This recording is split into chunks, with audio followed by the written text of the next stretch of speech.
buttonhole to govern about trees in about 5 minutes.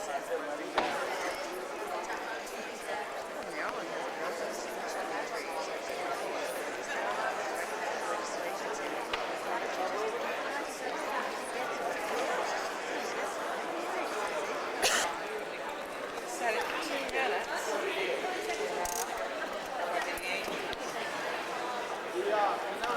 Y'all are in suit against the Major League Baseball players.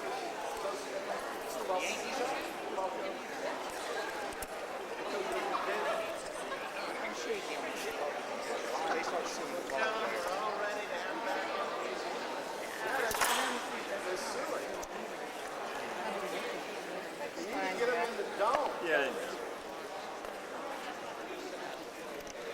Just like 26. See, that way you can be the good guy. I've had enough past the laws in my that was pretty rude. It's about the fourth or fifth person.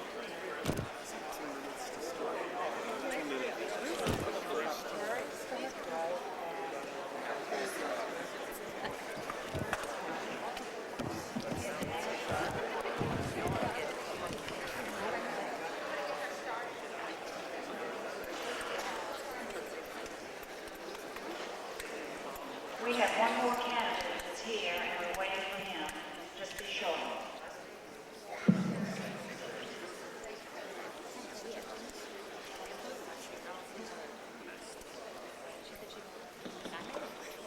I don't know where it is.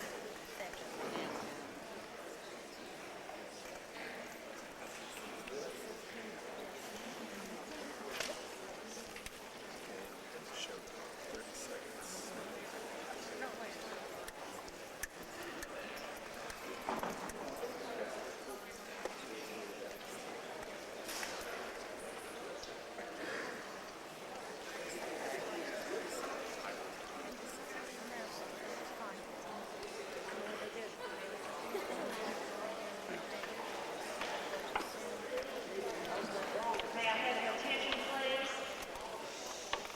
Thank all of you for coming tonight to the Environmental Conservation Forum. I'm Eloise Wall, Legislative Liaison for Citizens for a Clean Environment here in Baton Rouge. A coalition of groups is sponsoring tonight's forum. They are Alliance for Affordable Energy, American Association of University Women, American Lung Association, the Audubon Institute of New Orleans, Citizens for a Clean Environment, Environmental Health Network, Friends of the Environment, Lake Pontchartrain Basin Foundation, Louisiana Audubon Council, Louisiana Environmental Action Network, Louisiana Wildlife Federation, League of Women Voters, the Nature Conservancy, North Baton Rouge Environmental Association, River Road Coalition, and the Sierra Club. The panelists tonight are Nancy Jo Craig, Director of the Nature Conservancy, John DeBravel, Attorney and founder of Citizens for a Clean Environment, Randy Langto, Director of the Louisiana Wildlife Federation, and Florence Robinson, Associate Professor of Biology at Southern University, and Florence is on the board of the North Baton Rouge Environmental Association.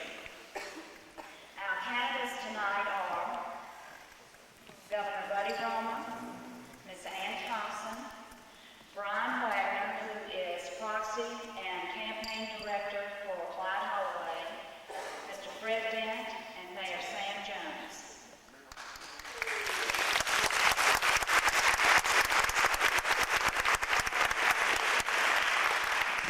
Former Governor Edwin Edwards was invited but notified the committee 1 month ahead of time that he would be unable to attend. Representative David Duke was also invited, but he declined the invitation to attend the forum 10 days ago. Right now, I'd like to introduce our moderator for tonight, Murray Lloyd. He comes to us from Shreveport tonight. He is an attorney in Shreveport and conservation chair for the Sierra Club.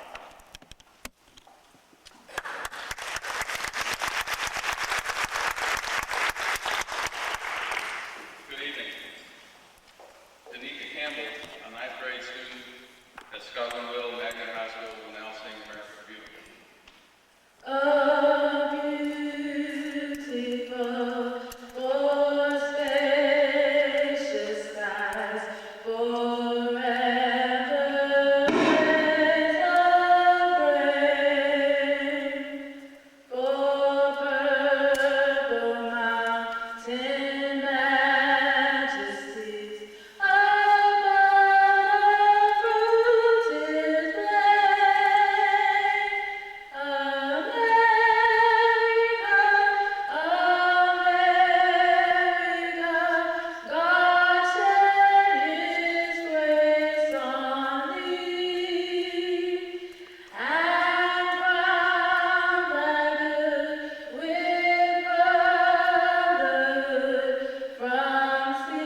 funding for environmental protection and resource conservation programs is insufficient to fully meet these responsibilities.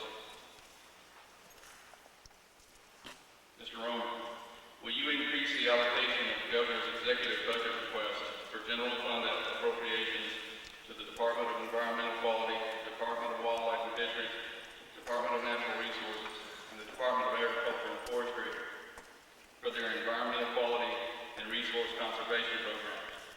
Considering the realities of current state finances, will you support and can you suggest new and innovative sources of revenue to fund these programs? Good, thanks. The agencies in question, the Department of Environmental Quality, which has the prime responsibility of looking after air and water, has gone up in the last 3.5 years from a general fund appropriation in 1987-88 of $0. That was the last year of the former administration. $0. This year, a little over $11 million of state general fund money. The overall budget is up more than that, as my opponents like to say, because we have aggressively gone after federal money and fines. Each of the other agencies has had a slight increase in state general fund money. The Department of Natural Resources from $6.7 million to now $8.1 million of general fund money. Department of Wildlife and Fisheries, $0 general fund money in 87-88 to $6.9 million now. And finally, Ag and Forestry from $19.9 million to $25 million. So there have been increases, some significant. Now, my answer for the future is that we'll do what has to be done to hold our honor and hold our commitment to air and water quality. The legislature has a prominent role in this. And those of us interested in clean air and clean water and balance have to do more than look at the governor's race. We have to look at legislative races too. Let me tell you how it works. When the legislature looks at my budget and cut it, I cannot arbitrarily add money. When they overspend money in inappropriate places, I can line out and veto. I've done that with more than $300 million. But when they fund it inadequately, I'm stuck. That's happened on more than one occasion. In terms of future needs, we'll have to see what's needed. I worry most about wildlife and fisheries because of the loss of oil and gas. Ms. Thompson?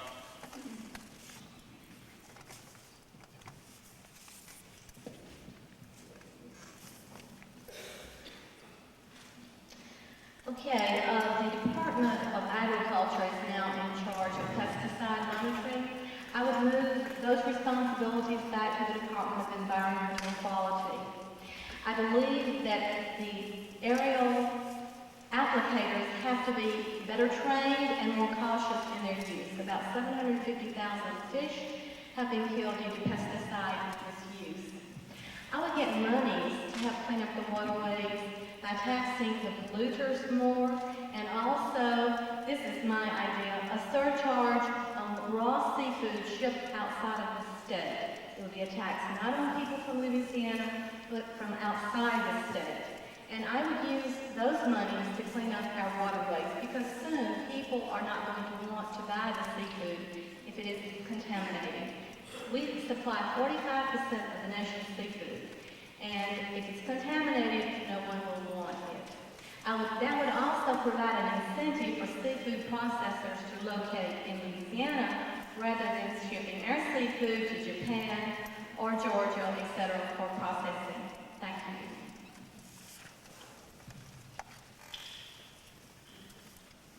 Mr. Whitman? Yes, I believe the question was, would you increase funding for the mentioned agencies? And of course, the easy answer to that is yes. Unfortunately, Louisiana faces a budget shortfall or deficit next year in the range of between $700 million and $1 billion. And so the question is, how are you going to deal with that deficit? Congressman Holloway plans to introduce something which is relatively new to budgeting when he's governor, called norm indexing comparison. And what he will do is take all of the southern states' budgets and look at what they are spending in each area, and then look in the budget of Louisiana and see where we are spending extra, and take a very hard look at those budgets to see where he can cut. It will be very difficult for any agency to get an increase in view of this budget shortfall without increasing taxes, which Congressman Holloway is opposed to doing. He also has a feeling that these departments can work together more effectively. Our program tonight is littered with questions about what will you do so this department can work more effectively with that department. The answer is the governor appoints the heads of those departments, and it is up to him to make sure that they work together effectively.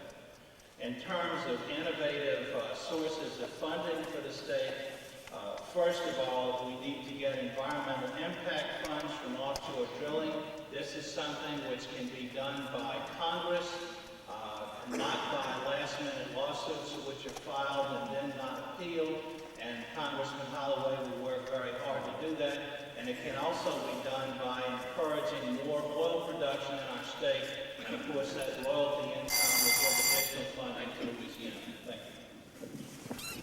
Let me respond in the affirmative to that question. Yes, we'll make an all-out attack on the problems facing our environment. Specifically, I would like to suggest the following as revenue sources. We are projected to have riverboat gambling in Louisiana. The boats will sail up and down the Mississippi. I would suggest that we take a portion of the revenue generated by riverboat gambling and allocate that to the specific issues of the emissions that flow into the Mississippi River. We will have video poker machines. I would suggest that we allocate a small part of the betting pool of those poker machines. They will go to Class B establishments, bars in Louisiana, and fund an effective anti-littering campaign. I would enter into working agreements between the DEQ, EPA, OSHA, the Corps of Engineers, and others to attempt to reduce duplication. We have in Louisiana an insurance tax. I would take a portion of the funds generated by the tax on automobile insurance and truck insurance and contribute that or allocate that to the based on the highway issues. I would attempt to put the department on a pay-as-you-go basis.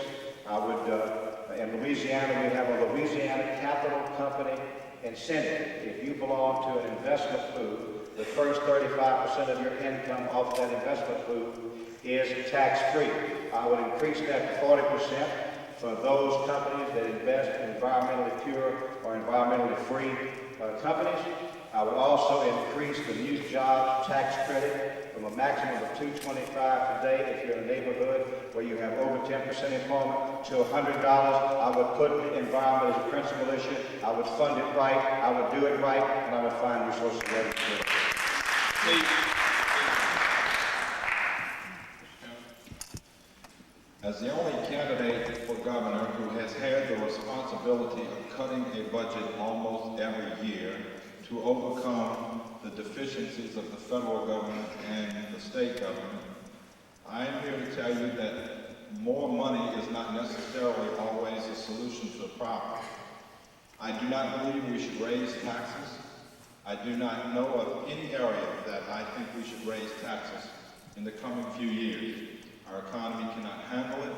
You cannot afford it. Everyone is, from what I've found going through this state, what I already know is on the brink of being broke, if not already broke. We have to understand how we relate and how we fit into the whole scheme of things. Having said that, it does not mean we need to relinquish what we have already gained. It does not mean we need to not do the services that you have come accustomed to and demand and respect. We can do as good a job and better in many cases with fewer people and by stopping the duplication of services. How can I make this comment to you? I've been responsible for running the city of Franklin for the last 9 years. Almost every year I've had to cut that budget, not based on inflation, but in real dollars. What we used to do with $4 million in the general fund, today we have to do with $2 million. In that span of time, just in the last 4 years, we have twice won the cleanest city in the state award for the cities our size. That with the Department of Public Works who used to have 32 people in it and today has 9. The whole thing, ladies and gentlemen, is a restructuring of government, having department heads make a responsible statement on how much money they need and justifying those expenditures. I cannot honestly sit here tonight and say we would increase funding. We have to get a grip on the budget first. After we do that, and as revenues expand, consideration will then be justifiably given. Thank you. Nancy Jo Craig will address the next question to Mr. Romer. Governor Romer, the loss of habitat and the subsequent loss of biological diversity is one of the greatest threats to the environment globally and here at home in Louisiana. As we damage ecosystems, we diminish nature's capacity to provide clean air, pure water, productive soil, fisheries, and economies based on natural resources. What is your long-term vision and plan for the protection of Louisiana's natural habitats, ecosystems, and biological diversity? How would you begin to implement this plan? Well, we've already begun, which is unusual for a governor to say a mistake, but it's true.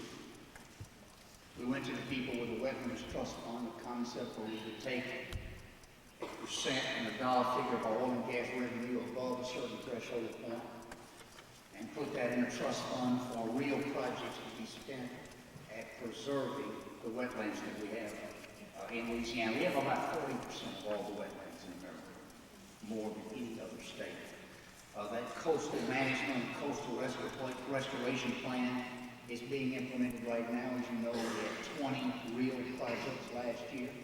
We spent 80% of the money thus far on real projects, 10% of the cost of the program, 10% for planning and long-term engineering and design. That's a beginning and is a major part of the Louisiana ecosystem. The second major part are hardwood areas, and we work with private landowners there to encourage and inform about set-aside all the way from ducks to deer. And for the first time in years, this year set aside $18 million to be used to spend to purchase land at the right price to preserve that part of our ecosystem. Finally, I'd like to continue to do that every year, $5 to $10 million a year, every year for the next 10 years, and I think we would have a balanced program. To answer your question, unlike any other governor who ever would sit at one of these forums, we're already doing it. And we're the first in America to have a Wetlands Trust Fund. And the credit goes not to me, it goes to you. 75% of the voters voted. Next.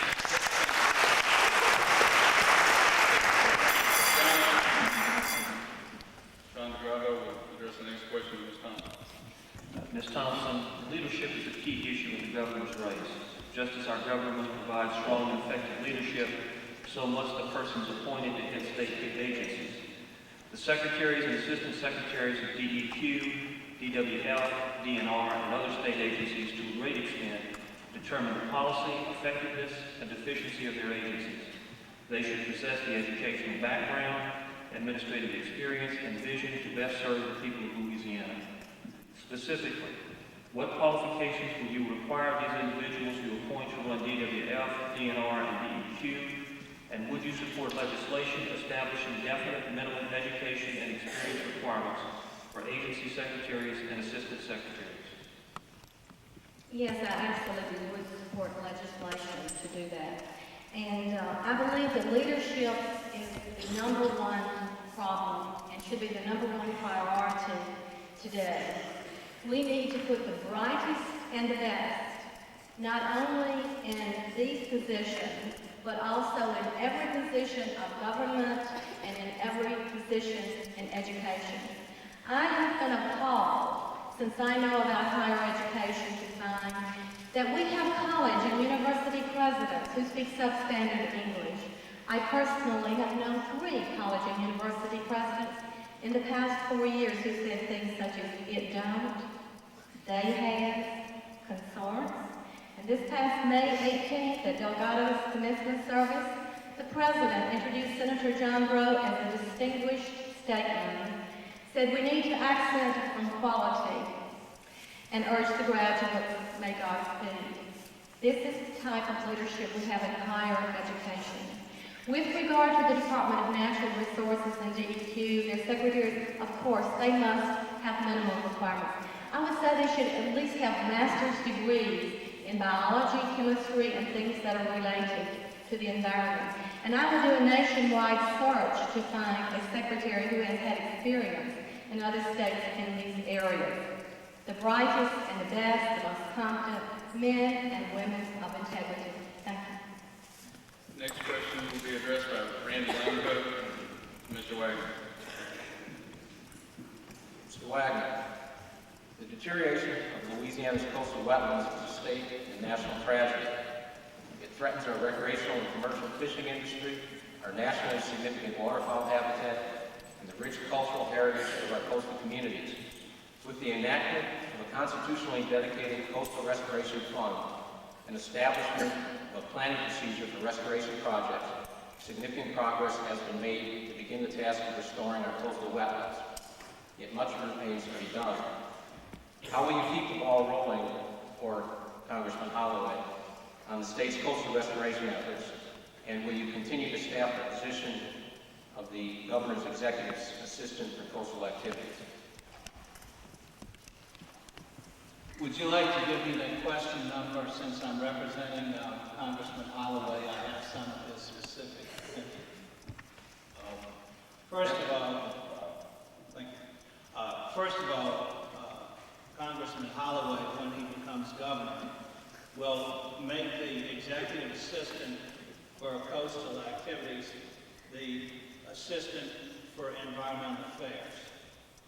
And the reason for this is that we have so many different departments, not just DEQ, which are dealing with environmental affairs and quite often having tug-of-wars with each other, that if you have one person to oversee this, he feels that it can work much more effectively.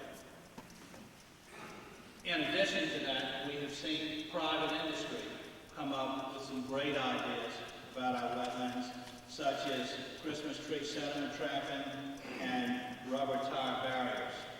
But most importantly, Congressman Holloway feels that he will be effective in getting environmental impact funding for offshore drilling. And when that funding comes in, it will be a tremendous help to the state in terms of our coastlines. I think it would be very important for everyone who is here to let the people in the audience know how they stand on offshore drilling and how they stand on trying to get environmental impact funds if such drilling continues. Lawrence Robinson will address the next question to Mr. Dent. Mr. Dent, the Board of Commerce and Industry recommends tax exemptions for development and expansion of various industry in Louisiana. Tax exemptions granted pursuant to the board's recommendations affect revenues available to local governments and school systems as well as to the state.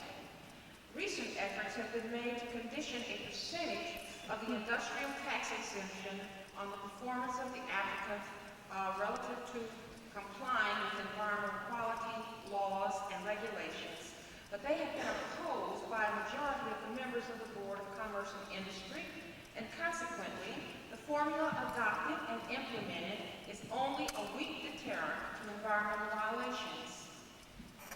Will you renew efforts to develop and implement a formula that bases a substantial portion of the industrial tax exemption on an applicant's compliance with state laws and regulations so that it effectively deters environmental violations? Will you support changing the composition of the membership of the Board of Commerce and Industry to more equitably represent local governments and environmental interests? Thank you. Yes, I believe the idea of the scorecard was a good idea, inappropriately implemented. Because what it attempted to do was to do retroactively in terms of penalizing industry that were here and had tax exemptions, and that's what created the brouhaha. What I would do is establish high criteria for environmental soundness by industry, by location in the state, in terms of the issue revolving around that issue, tie it directly to the tax incentives.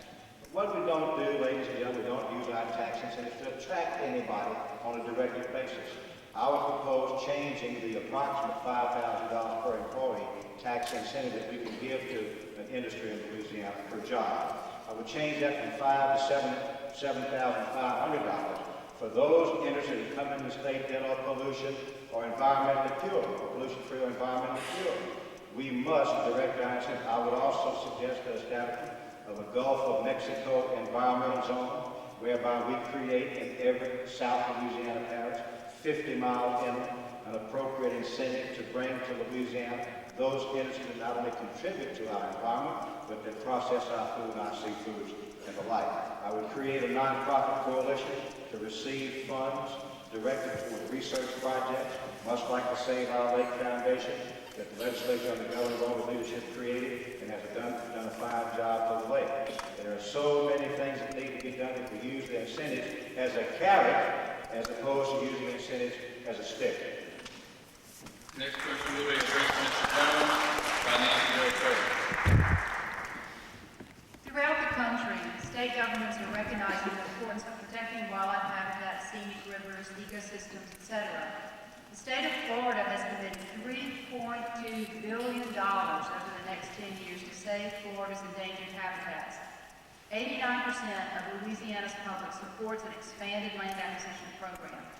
With a natural resource base as great as any other state, and with tremendous pressures and threats to our natural areas, Louisiana state government must act. The price tag for acquisition of our most critical habitats is over $500 million. How much money per year would you allocate, and what funding mechanism would you select to fund an active land acquisition and management program for the state? Well, I really wanted the question before that. You don't mind if I lighten it up a little bit? I kind of miss the other guys.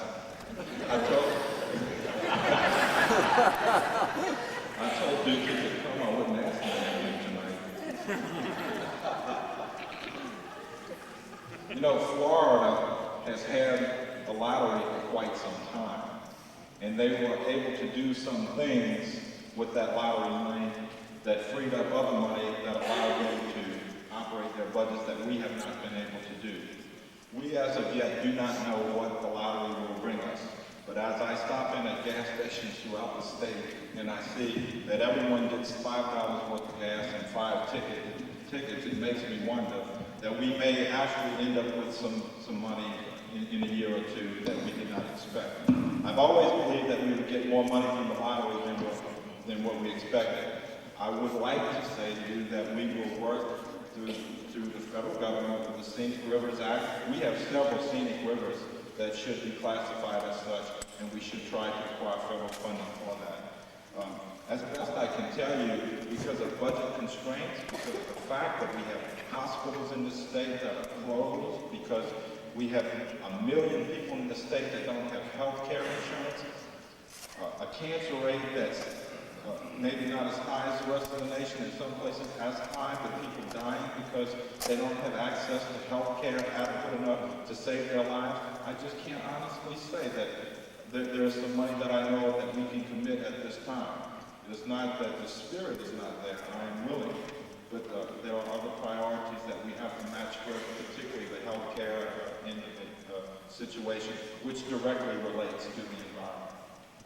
I just had to tell it to you just like that because that's the way I really feel. Next question will be addressed to Mr. Romer. John Travis. Quick. Very good.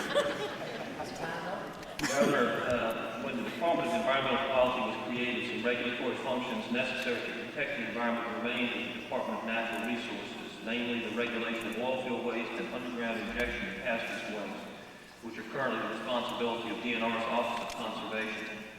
Would you support transferring from the Office of Conservation to the DEQ all authority and jurisdiction to regulate the underground injection of hazardous waste and disposal and treatment of oil field waste?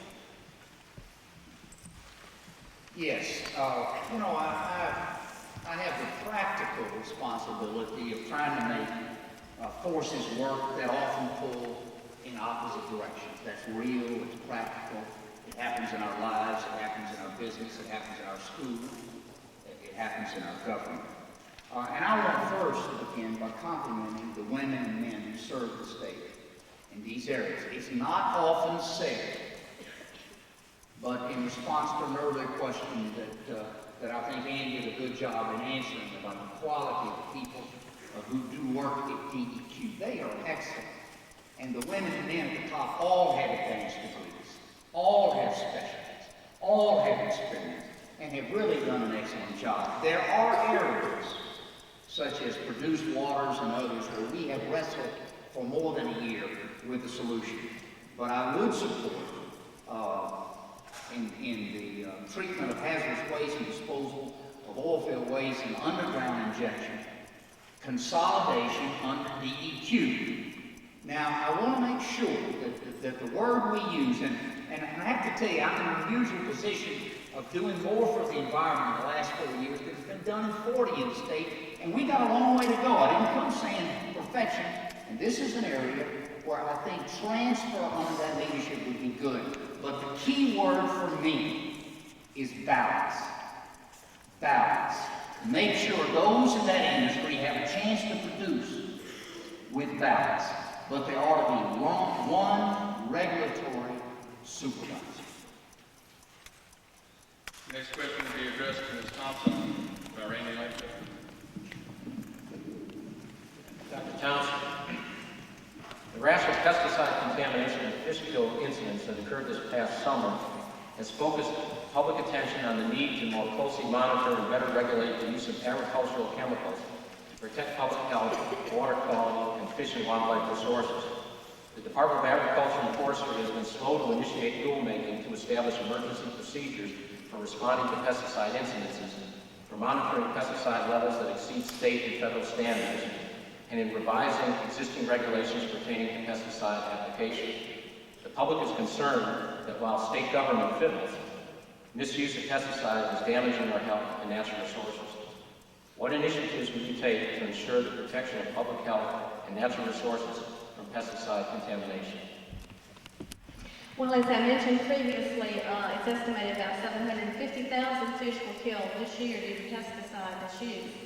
I think it's very important to move the monitoring of pesticides back to the Department of Environmental Quality. They're the ones who care the most about it. Agriculture cares most about the farmers, as we know. And I know a young girl who was killed as a result of having pesticide accidentally sprayed on her. As I've been traveling the state of Louisiana, I've driven under those planes spraying pesticides. And it doesn't just go on the plants, it goes everywhere. On the ground, on people, on houses, everywhere. So we have to have stricter regulations, more monitoring of pesticides, and training of the pesticide applicators. And if they violate the regulations 3 times, if they're caught violating the regulations 3 times, then I will take their licenses away from them for at least 2 years. And if they do it again and are caught, then I'll take their licenses away from them permanently. I'd like to see pesticides discontinued, frankly, and if they must be used, then I'd like to see them dusted on by hand, not sprayed from the air. By the way, I'm a member of the Sierra Club, or I have been for several years, and I'm very interested in the environment. Eloise Wall can tell you that May was a year ago. I testified before the House Ways and Means Committee in Baton Rouge. I was sitting there because I had an appointment with someone in the governor's office, and I had to run downstairs for a while, and they were not listening to the environmentalists. They were walking around talking. 6 different environmental groups were testifying. They weren't paying any attention. It made me so angry I got to testify. I'll tell you later what I said. The next question will be addressed to Mr. Wagner by Florence Roberts. Mr. Wagner, Louisiana has the dubious distinction of being a national leader in the amount of toxic and hazardous waste generated, imported, stored, and discharged into our air, land, and water. A recent judge's ruling even opens the door for importation of hazardous waste from other countries. What will your administration do to reduce Louisiana's high national pollution ranking and address the threat of waste importation?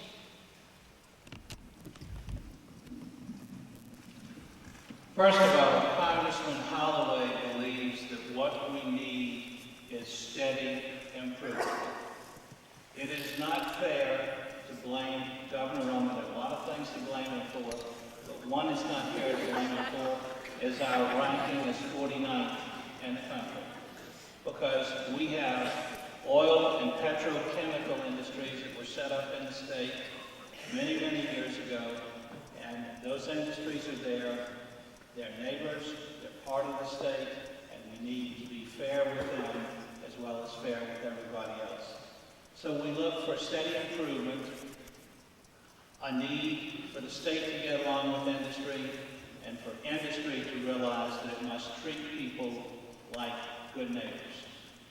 The DEQ has a reputation, deserved or not, in the business community of being arbitrary, unfair, and having different standards at different times for different people. Whether this is true or not, that perception needs to be dealt with. When the state legislature convenes again, if Governor Romer is governor, he will be dealing as somebody who cannot be reelected. It is very important that whoever is governor has more of an attitude of cooperation between the environmental concerns and business and industry. Congressman Holloway opposes waste importation, except where there is a reciprocal agreement where somebody might be able to take care of some of our waste that we can't handle, and vice versa. In terms of the court ruling, I think that the most creative, or he thinks I should say, remedy is to try and put taxes on so it's not economically feasible to import the waste. Nancy Jo Craig will address the next question to Mr. Dent. Mr. Dent, the Department of Wildlife and Fisheries was once a self-sufficient agency operating primarily off of mineral revenues from department lands, the sale of hunting licenses and commercial and recreational fishing licenses, lease fees, and its share of federal excise taxes on hunting and fishing gear. Recently, these funding sources have not been sufficient, and the state's general fund has been tapped just to keep the department running. Though the Department of Wildlife and Fisheries still emphasizes the management of the 5% of Louisiana's wildlife that are game species, its new dependency on general revenue suggests that it should modify its emphasis to incorporate programs tailored to the public at large and to devote more attention to the other 95% of wildlife. Do you have any suggestions on ways to broaden the public base of support for the Department of Wildlife and Fisheries and encourage more emphasis on programs such as non-game and scenic rivers that are of general public benefit? Ms. Craig, I think the first thing that we have to do to get the public involved is not be so critical. All I hear all the time is how bad we are in Louisiana, what we're not doing, all the sins of omission and commission that we have committed. No one wants to get involved. What we have to do is have a positive attitude about the solution. Let me suggest several. We have a magnificent levee system in our state, and I am going to propose what I call the Great River Road Bike Road on top of the levee. We have a joint venture between the industries, the police bureaus, and the bed and breakfasts of our state, whereby someone could come into the north of Louisiana and drive down the levees and have a magnificent experience tourist-wise. This would not only create additional revenue along the way, if you will, but provide us with a first-class attraction. In addition to that, I would take the license cost off of the poles. You know, you have to pay a license fee to get an old cane pole and go out and fish, and you wonder why people are not involved. I would work very hard in paying the wildlife and fisheries agents a living wage. They are the people that put their life on the line. They're not paid even to the extent of a state trooper, and they're the only group of law enforcement officers that may go and tap somebody on the shoulder who may have a gun in his back pocket, under his seat, as the case may be. I would make this a great place for sportsmen. The old slogan of Sportsman's Paradise brought us great advertising and touted our state magnificent. Big River Road, bikeway, joint effort between the bed and breakfast, get people involved on a positive basis.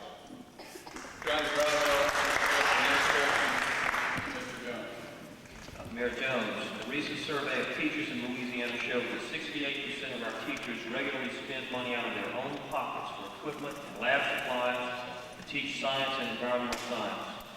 The State Department of Education staffs only one science supervisor to support science and environmental education throughout the state. Will you increase funding for science equipment and supplies and direct the State Department of Education to expand staffing for science and environmental education? Well, after I'm inaugurated governor, I'm going to ask former Governor Romer to set up a meeting with President Bush, and I want to be committed to the education reforms that are being done across the nation, and I want some of that money he promises. I hope he won't be upset when we do that. I'll trust that I can count on you.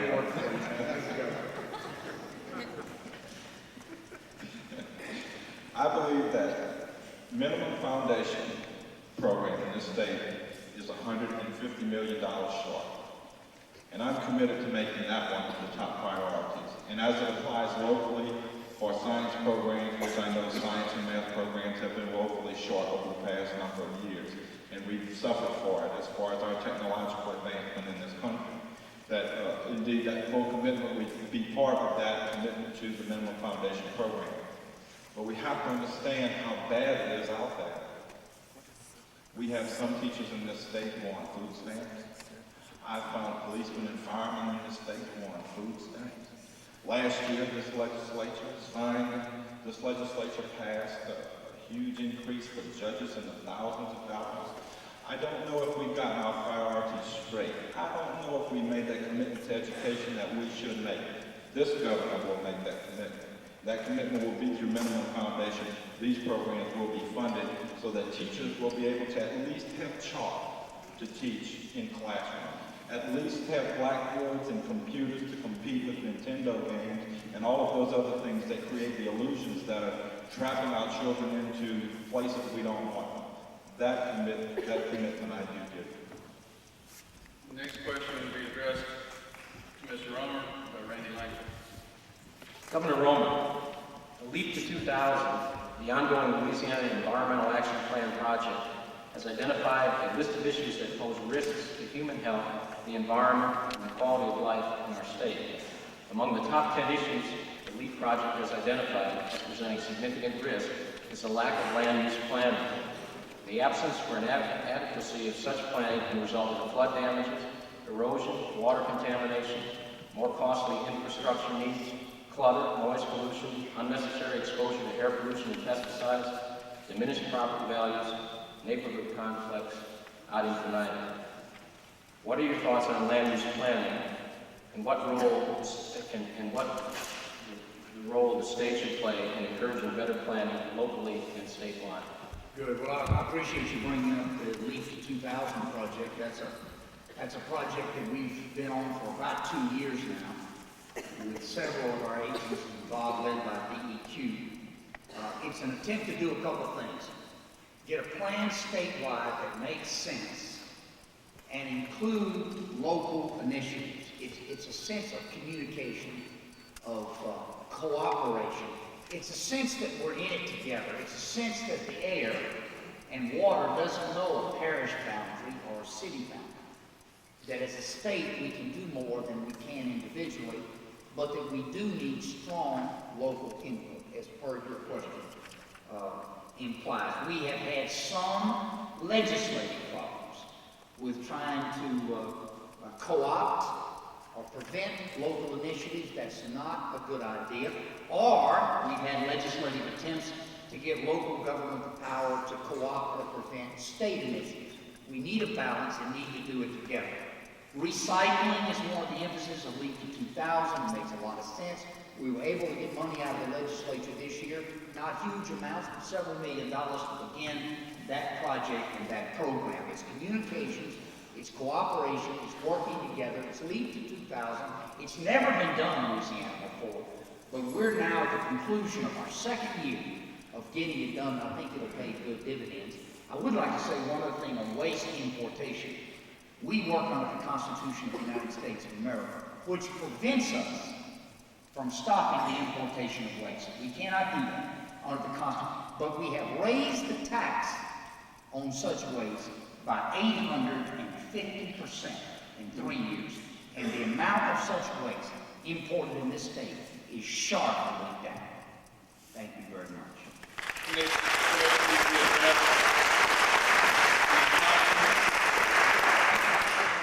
question will be addressed to Ms. Thompson of Foreign Province. Ms. Thompson, in recognition of the economic and quality of life benefits associated with maintaining a clean, attractive, and healthy environment, local governments have become more interested in controlling the quality of the environment in their communities. Do you support giving local governments the authority to impose more stringent environmental requirements than those imposed by state statute or regulation? Absolutely. The City of New Orleans has a hazardous tax on hazardous materials that passed through the City of New Orleans, and they dedicate that to a hazardous response unit, which is housed in the New Orleans Fire Department. That one truck costs about $750,000. We need at least 3 trucks in the City of New Orleans, and this is a wonderful way to fund this by taxing toxic waste that passes through the city. I'd like to spend the rest of my time commenting on toxic waste. I'd like to say that this is the subject that brought me out of the seat to testify before the House Ways and Means Committee. When I was in Washington almost 3 years ago attending the inaugural of President Bush, there came an advertisement on television on the nightly news saying, "Send your waste to Louisiana." It was wrong, this advertising for toxic waste to be sent to our state. I was infuriated. And if I become your governor, I can assure you that I will tax them so greatly that they will not even consider crossing 14 other states to get here. You know, we've had the poo-poo choo-choo and the garbage cars that head straight to Louisiana. Well, if I have anything to do with it, I'll put them out of business. This thing about giving tax exemptions to toxic waste industry, no way. You know, Royal Chemical Company this year got a 91% tax exemption, one in 95%. No way. I don't consider them an industry. I don't understand why they're considered interstate commerce, garbage and pollution. The other thing I like to comment on at my school, equipment, foreign language laboratory was taken away from the foreign language classes and given to welfare mothers so they could write their tests on $50,000 worth of Sony equipment when the Delgado foreign language students cannot even record their voices or listen to a tape. Something is badly wrong. The next question will be addressed to Mr. Wagner. Mr. Wagner, nearly 4 years ago, when the current administration assumed its responsibility, a transition advisory panel on wildlife and fisheries made several recommendations concerning the administration of management of fish and wildlife resources. In its report to the governor, the panel noted that confusion existed regarding the role and authority of the Secretary of the Department of Wildlife and Fisheries with respect to that of the Wildlife and Fisheries Commission. Though the legislature created a study panel to review this issue, a comparative analysis of prospective constitutional and statutory authorities was not performed, and ambiguities and conflicting authorities were not identified in the record. What is your view on the role of the Wildlife and Fisheries Commission, and will you use your influence as governor to encourage the legislature to clear up the ambiguities and conflicts in the law regarding the respective roles and authorities of the Secretary of the Department of Wildlife and Fisheries and the Wildlife and Fisheries Commission? First of all, as governor, Claude Holloway will appoint qualified, professional people to the Board of Wildlife and Fisheries. Secondly, if any changes in the law are needed to take care of ambiguities, he will propose in his legislative package to have these changes made. I'd like to follow Ms. Thompson's lead and comment about the 2 previous questions. One of them was, would you give the state more authority to control the environment in localities? And the other one was, would you give localities more power to control their own environment through legislation? I just want to warn you people that that's a sword that cuts both ways. Certainly we have had some excellent examples such as historic districts and zoning where local governments have been given authority. But just as you can give local governments more authority over the environment, you can also give them less. You can also do the same thing with the state, and the state can take environmental controls away from local government. So while it may sound like a very nice idea, if you like who the governor is or you like who the local government is someplace, just remember it can always be reversed and go back the other way. John McGravel will address the next question of Mr. Dent. Mr. Dent, surveys have shown that the public is strongly supportive of the concept of establishing a scenic parkway along I-49, landscaping, restrictions on billboards, and other features to promote the public's use and enjoyment of that highway. Will you support establishing an I-49 scenic parkway, precluding billboards within view of its main traveled way? I've been asked that question before, and I've been asked that question by small business owners in Bunkie and other small communities that have been dislocated in effect by that magnificent route. Let me answer it in this way. We ought to do something to help those small businesses that are difficulties now because of that beautiful route. And I can hearken to mind the great signage that we have in New Williamsburg in Virginia, some of the signage in Connecticut, which is appropriate designed and drawn and put and blended into the landscape so it is not an obtrusive effort.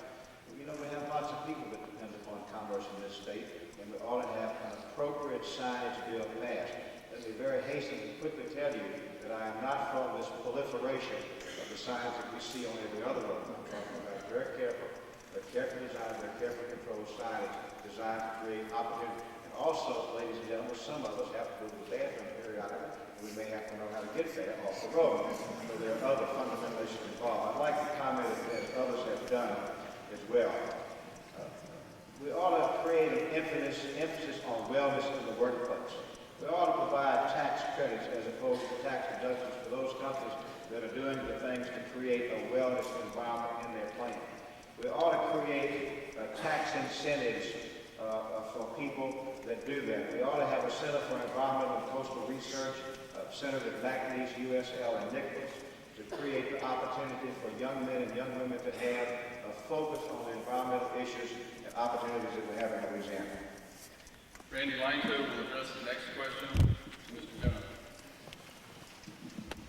Mayor Jones, as you know, there's a high public interest in strict, effective fish and wildlife law enforcement. To achieve this objective, it is imperative that there be accountability in all stages in the enforcement process, from field agents through prosecution and judgment. Agents must also have the tools to enforce the law effectively. Two of the most cost-efficient means of improving wildlife law enforcement are to publish accurate reports of the disposition of citations filed with district attorneys and to have clear, concise statutes and regulations for field agents to enforce. Though the Department of Wildlife and Fisheries has been struggling to produce a sound case disposition record for nearly 10 years, incomplete and inaccurate information remains a problem. Even in the most recent report, such that it cannot be used with confidence in evaluating the components of the enforcement effort. And though most authorities have recognized for years the need to review and recodify the laws and regulations the Department of Wildlife and Fisheries is charged with enforcing, it is yet to be accomplished. As governor, what will you do to encourage more efficient and effective enforcement of our wildlife and fisheries laws? I don't know how many people know this, but before I became mayor, I was a deputy sheriff in St. Mary Parish. Of course, I got elected to public office. My career took a nosedive. I guess one of the problems with it, and it's yet to be played out. I think one of the problems with acquiring all those dispositions, we may find out just how many tickets got fixed. Yeah, that's a big problem in this state. I'm not suggesting anything in any particular parish, but I am fully committed to enforcement. I think laws are good things, and enforcement of laws are even better things, and the system works if only we would let it work. Someone who is fined adequately to get their attention will stop them from repeating an offense. think it's a serious problem. Beyond that, I think we must recognize that we have the ability to bring back from the endangered species something so wonderful as the alligator in Louisiana, that we have within us the ability to do just about anything we put our minds to it. You know, my commitment to you is fair enforcement, effective enforcement, but conservation, absolutely conservation. Our children deserve to know what an alligator is. Our children deserve to know what a bear is. Our children deserve to have the chance to see all of those things that we saw, a rabbit in the wild. We have come so very close to losing some of those most precious things. I make a full commitment to that. Enforcing the very good laws that we do have on restricting the taking of those animals is the very best thing that we can do. That concludes the question and answer portion of the forum. Each candidate will now be given 4 minutes to provide their environmental platform, beginning with Mr. Jones.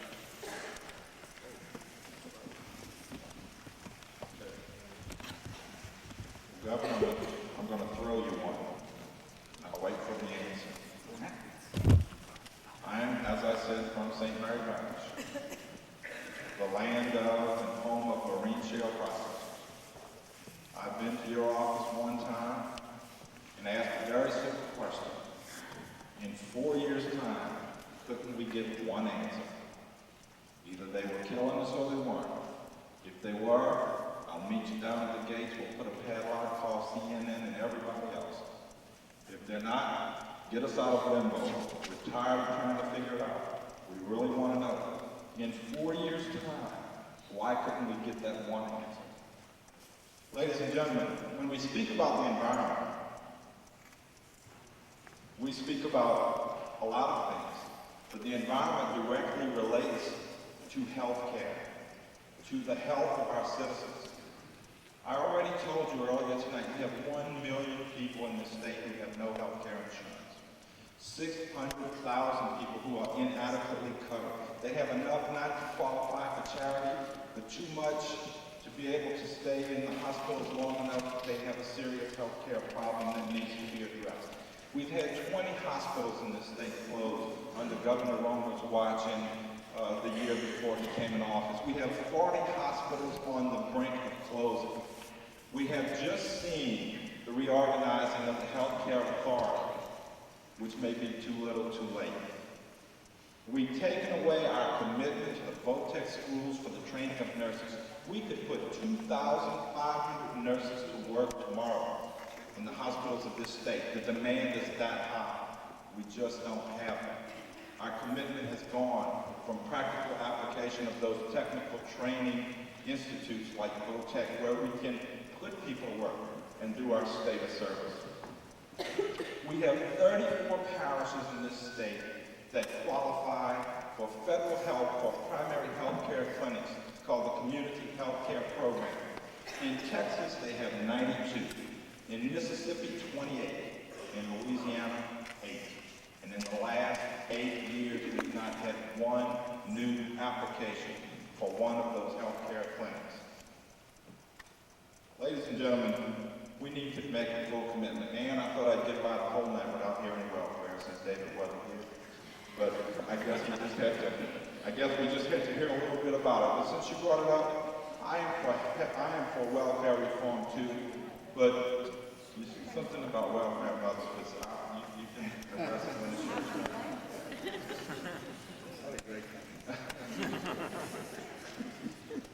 I make a commitment to you for a reconstructed welfare system where we do some public work projects like used to be done in the WPA.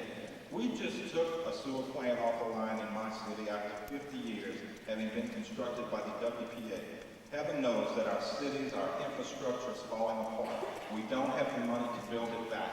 I commit to you to put that program together, to retrain people, to give people the dignity of a job, to give them skill and training so that they can join the workforce afterwards, but to also do something for you in the community by giving you a public works project, of which we need so many. Many of these would be environmental protection projects, sewer plants, water plants, training systems, rebuilding ecosystems where they need be.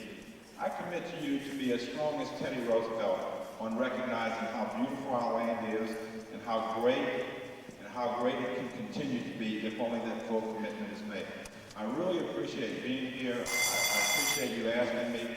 I'm certainly available for you in the future, and I will be as your governor.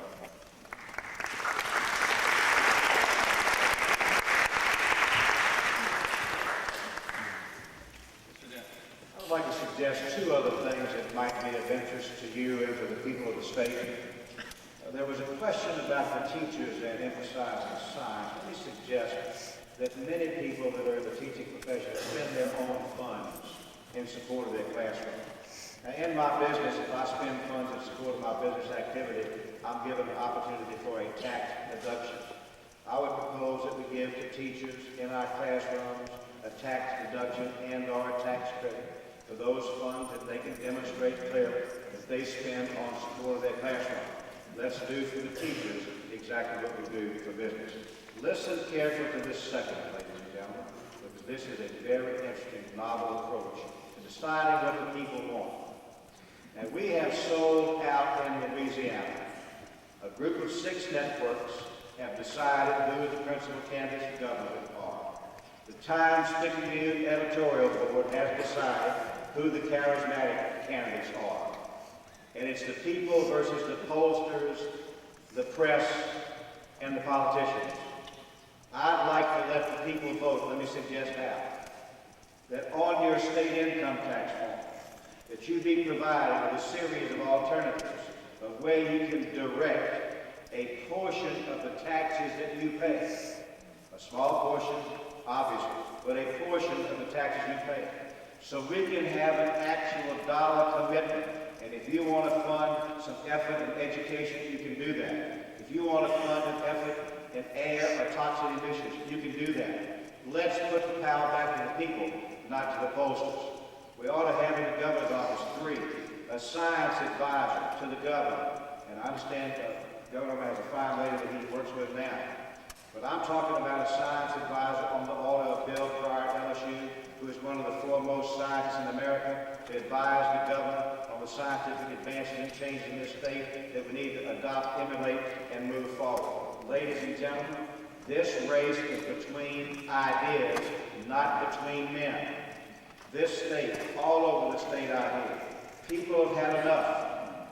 They've had enough of a governor who would rather spend their time with the fat cats in Washington, D.C., hobnobbing with the rich and famous. We've had enough of an ex-governor who said, laissez le bon temps rouler, let the good times roll at the expense of honesty and integrity. And they've had enough of an ex-Klansman, an ex-Nazi, who says, let's forget about the past, I'm just like one of you. This race is 18 days to fruition, or to the second primary. There is a movement on this state for repudiation of the controlled press by the self-appointed, self-anointed people in these TV stations and in these newspapers that have decided that they must protect the candidate that they gave us 4 years ago, and they do that by saying it's a 3-person race. We're here to talk about more than the issues that involve you. We're here to talk about political pollution, press pollution, and the other issues that we face every day. And if you are like the other people in the state, if you've had enough, you can stand up and talk to your friends and your neighbors, and you can say, I will stand for a new Louisiana, a new tomorrow, a state that is not reaching back to the past, but to the future. Thank you so much for having me tonight. I've enjoyed it, and I hope I share some different ideas for you to debate and choose. Thank you so much.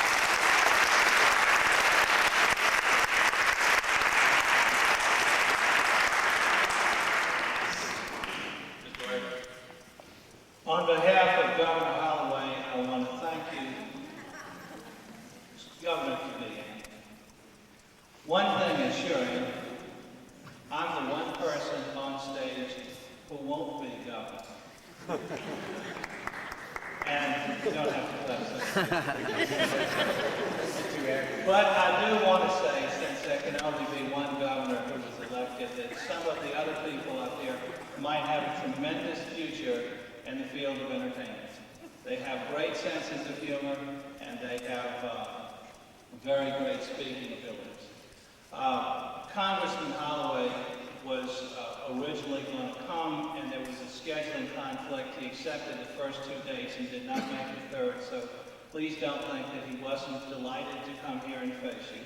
And I realized that some of the points that he has in his program are not exactly things that will be on the hit list of the Sierra Club.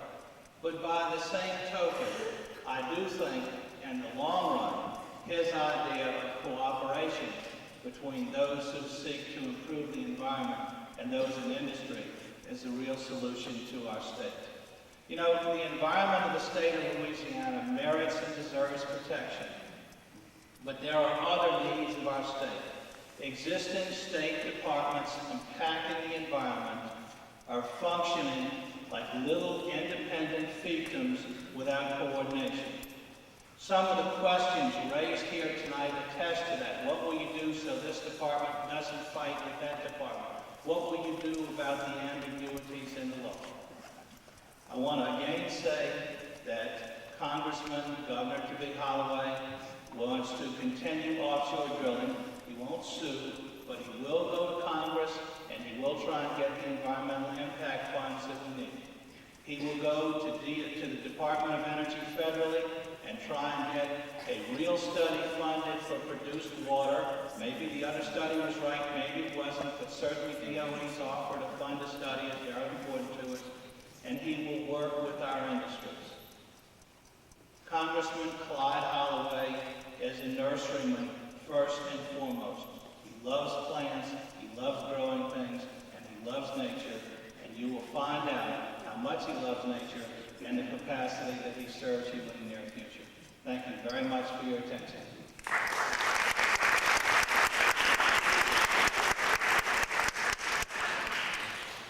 Ms. Thompson.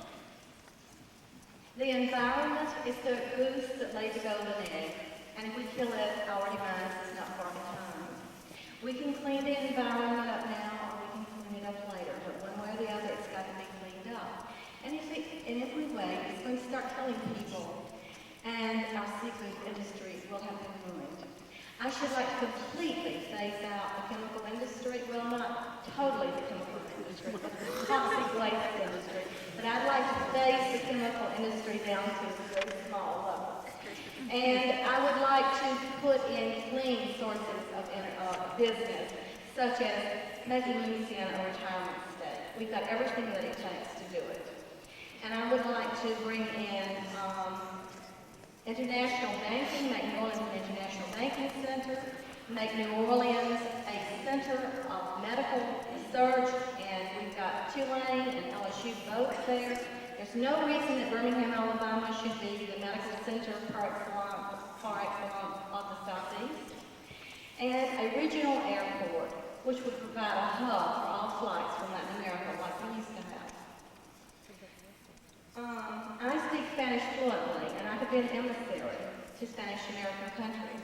I understand that recently they had a look all over Baton Rouge when a trade delegation came up from Mexico. In order to clean the environment up, we must clean up the pollution in government, just as Mr. Dent said. We have most of the incumbents re-elected each time. 98% of all incumbents are re-elected. And most of their campaign contributions come from whom? The special interest groups, the polluters. Okay, so ordinary citizens are going to have to become involved, just like you are by showing your interest by being here tonight. T.S. Eliot, in his great poem, the great existentialistic poem, The Wasteland, talks about the desert and the dry bones. He was also talking about the psychological desert that we have now, the meaninglessness and despair of the modern world that he foresaw 3 or 4 or 5 decades ago. Louisiana is fast becoming a wasteland, and the dry bones are going to be our bones if we do not act now. So let's act and do something about this before it's too late. Those toxic injections under our soil are a ticking time bomb. We don't need any more. We need to do something about the ones that we have. But certainly we need to prevent more from coming in. Blacks were given the right to vote before women. Blacks have been given political power before women. I'm not a women's liberal, but I do believe that women should be given our fair share of representation in government. It is that time. If I'm elected, I shall be an incorruptible governor in whom you can put your trust. I will do everything possible to limit terms of office of all legislators and U.S. congressmen. I will give government back to the people by having an office of the people in the state capitol in Baton Rouge. I will have a monthly call-in radio talk show so that ordinary citizens can call in their suggestions with regard to improving government. Ladies, if you do not vote for me, the only lady running for governor, do not expect to see your daughters or yourselves elected governor in your lifetime. Please vote for me, the only lady running for governor in Louisiana. I'm number 13 on the ballot. Thank you.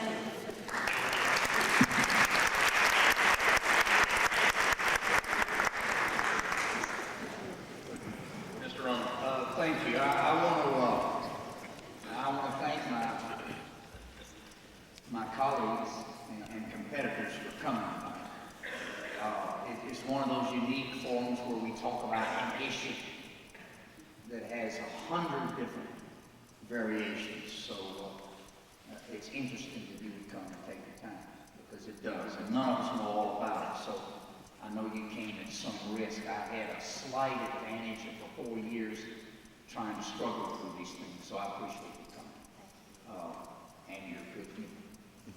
I'm trying as hard as it takes. Second, I want to thank the people who work on these opportunities for you in DNR and DEQ and wildlife and fisheries. These are the best and the brightest. They are underpaid. They are overworked. But they've done a tremendous job. In enforcement, we've gone from 565 actions in 1987 to more than 850 actions in 1990. And the rate this year is higher than that. One of them is, of course, marine shell, which is a problem that came from the prior administration with their permits. And Sam, as you know, as mayor, you're good. We have to follow the law. It's been a struggle to try to sort through it piece by piece. I drive policy. I don't determine permits. That's under the law. And our policy is to get your question answered in a scientific, fair way. And it frustrates me beyond belief. We should not have had this problem, Sam. We inherited and we're trying to solve it. And I want to give credit to the women and men who work in the department. Third, I want to thank the business community. Now, this is rare tonight. But I want to thank the business community, most of whom are good citizens. And many of them, most of them with whom I would try to do the right thing and try to balance with the environment. We've brought them a long way, Dan. We ought to give them credit. They have a more healthy attitude and they've improved their approach. It's not everything I want, and they blast me the daylights out of me at times. That's okay, it goes with the job. But we ought to thank the business community, those who tried to pitch in and clean it up, and that's the majority. And finally, I want to thank the organizations represented here tonight. You've educated me a great deal. It started 5 years ago when I ran for governor for the first time, and I learned a lot about your dreams and your heart and your purpose and your goals, and we've tried to incorporate it into our government. Now, I'm not Mr. Perfect, but we've tried, and we're breaking and plowing new ground. This is new ground for Louisiana. When I became governor 4 years ago, not only was the budget unbalanced, not only did we have the highest unemployment rate in America, not only did we pay our school teachers 49th in the country, we were spending no money out of the state general fund on the environment. Zero. That has changed. Now, when you break new ground, you make mistakes, you have to do it again. You cause tensions, and you have to work them out. But we set up a structure that's working. We have a person in my office who's the environmental coordinator. His name is Tim Hardy. Great guy. He's got a broken foot or something tonight, but he's out here doing a great job, Tim, to try to coordinate among these agencies to head us in the right direction. My commitment to you is more of the same, specifically open door and open to new ideas. I don't have them all. Most of them come from real people like you. Come see it. It's a great state. You're making it.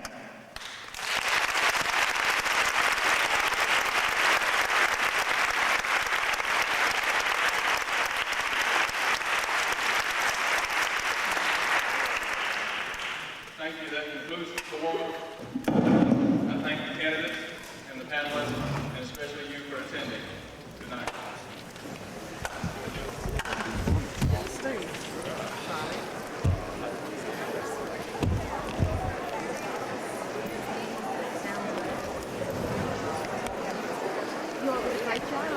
Keep it time. Knock it over. Thank you. Okay.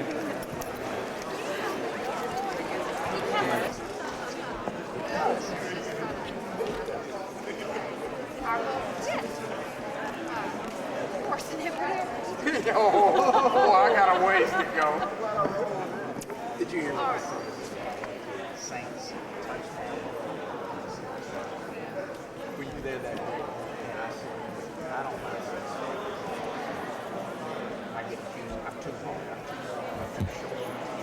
I'm too mean. I'm too rich. I said,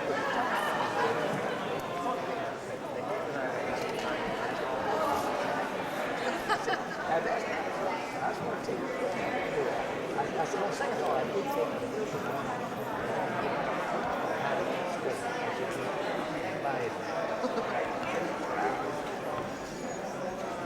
Horse. I am. Okay. We have a call. I don't know if you know about the this one we had last night. It said you got 30. Okay. And if you give 8% lie-in vote. Okay, so Yeah, but I think it makes a good point. This is serious business, and it's close. I don't know about those numbers, whether they're accurate. Like I said, we need people to be accountable to vote, always am. But I think in terms of action, we have to decide whether we're going to let forces of dismay or anger or hatred run over us, or we're going to put our best foot forward in America and clean the state. why can't you excite your imagination? Well, we keep trying. I don't know, maybe, maybe good government, maybe lower unemployment, maybe balanced budget, maybe the second lowest individual taxes in the South, maybe awards for environmental balance, maybe increased funding for school teachers and colleges and universities is not enough. But I don't know how to build a great state unless we invest in our children and in jobs. And that's what we're doing. Hopefully that means something, but it's out of my hands. A couple late-breaking things happened. I don't know if you had a chance to digest them or not. Supposedly, DEQ reduced by 50%. 48%.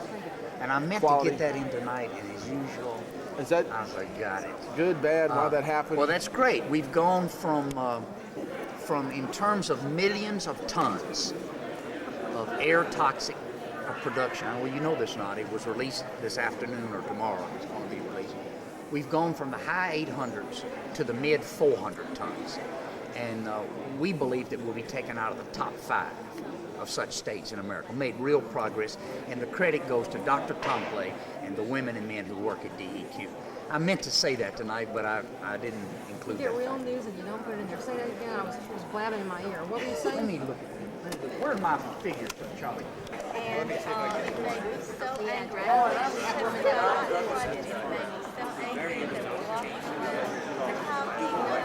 Yeah, I can see that news too. I know what it's like.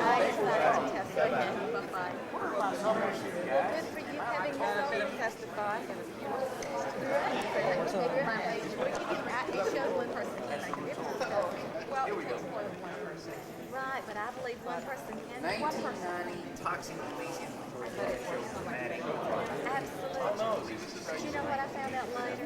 They had already decided ahead of time how they wanted to do it. And I don't like that. I think that's very un-American, don't you? Well, That's very undemocratic. This is Louisiana, and this is how Louisiana has operated for all these years. We are starting to manage it. And we're going to just have to keep going in there and kicking and raising pain. Absolutely. One of these days, it will work the way Americans should work. Absolutely. I hope. Absolutely. Because when they've already decided ahead of time, and yet we go through the traces or the paces of testifying, that's not right. Yeah, that's for sure. That's not right. We're glad that you came tonight. Well, I appreciate it. What is your name? Mary Lee Orr. Mary Lee. This So Mary nice Lee to is meet the you. executive director of Lean. Are you? Wow. So nice to meet you.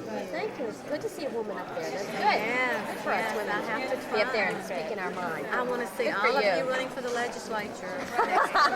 I'm serious. I'll work for Florence anytime. I want to see. You get the rest of them. You know, we only have 3 female legislators, but I know we have the least women. I'm serious. But ladies, we can do it. If the Congress really wanted to do something, and I know they're listening to my advice, Absolutely. lower taxes on capital, like John King did in 1961. It would do 7 years of sustainable growth. We need to do the same thing now. The tax rate, the capital gain is too high. We're in competition with the Japanese. We ought to have their tax rate. We'll just Do you have a comment about everyone's ceremony and hallway not being here tonight? I missed it. I'm a fair guy. We just tell about some new ideas, some positive approaches. I was pleased. Yeah, it's pretty boring. Yeah. Are you going to go to any more? After the I go to one Thursday. I'm doing one Thursday from New Orleans. And I think I did Well, it one was like- on Saturday. I did like 53 of these when I back ran up. years ago. And I promised myself, I was alone one day, and I promised myself I wouldn't do this. But when you get a substantive thing, I'll be there. Either one of you. When you get a substantive thing, I'll be there. Do you think you want to find out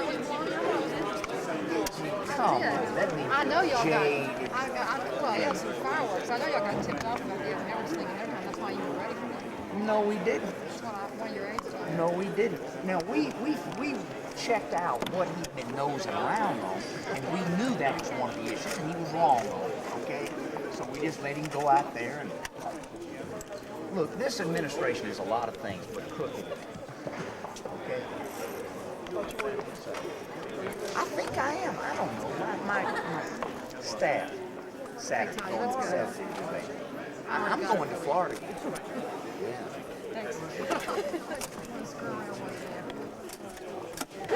Can you say bitch? Hey, how are you? Just doing I don't know what they're going to use it for exactly. I